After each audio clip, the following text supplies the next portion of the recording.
Greetings from Countdown Online and the worst persons of the day, a special all-fixed news edition.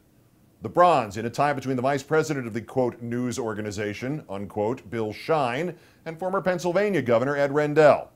Governor Rendell said the recent expose on Fox's news fraudulence in New York Magazine, quote, strips away any thin veneer of impartiality that Fox may have, simply because it admits it was a proving ground for presidential candidates. Rendell is right. So why is he on the list? Because during the Democratic presidential race of 2008, he had said also, quote, I think during this entire primary coverage, starting in Iowa and up to the present, Fox has done the fairest job and remained the most objective of all the cable networks.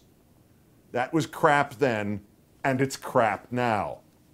Of course, Mr. Shine responded to Rendell's more recent and more accurate assessment of the Fox BS machine by saying in turn, quote, Governor Rendell didn't seem to have an issue with our credibility or impartiality when he was trying to shake us down for more money before signing with MSNBC. Of course, since Mr. Shine did hire Mr. Rendell, this means, Mr. Shine, that you also didn't have an issue with paying Rendell to kiss Fox's ass. The runner-up, James Murdoch. As you may have heard my boss Al Gore say, incidentally, do you have any idea how nice it is to say, my boss Al Gore? Anyway, Murdoch decided to impress Daddy by kicking our network, Current, off his cable system, Sky Italia, long after his employees there had worked out a deal to keep the network on. You have to understand that in Italy, where an aging, debauched, corrupt media magnate, an Italian Rupert Murdoch, is the prime minister, Current is the primary independent television news network for an entire country. It appears, and I'll take my boss Al's word for this, that this was a preemptive strike by Murdoch and Fox against us and against me. Because we all know how well it worked out the last time for Fox when Daddy Pirate fired me 10 years ago this month for reporting the truth about his negotiations to sell his baseball team, even though I had cleared that reporting with all of Rupert's right-hand men.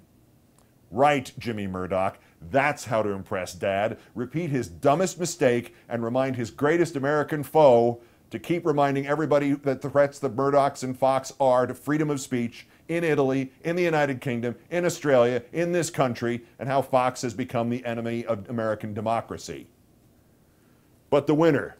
It's so nice to see Billo the Clown stepping up his game a little bit in anticipation of my return as his worst nightmare.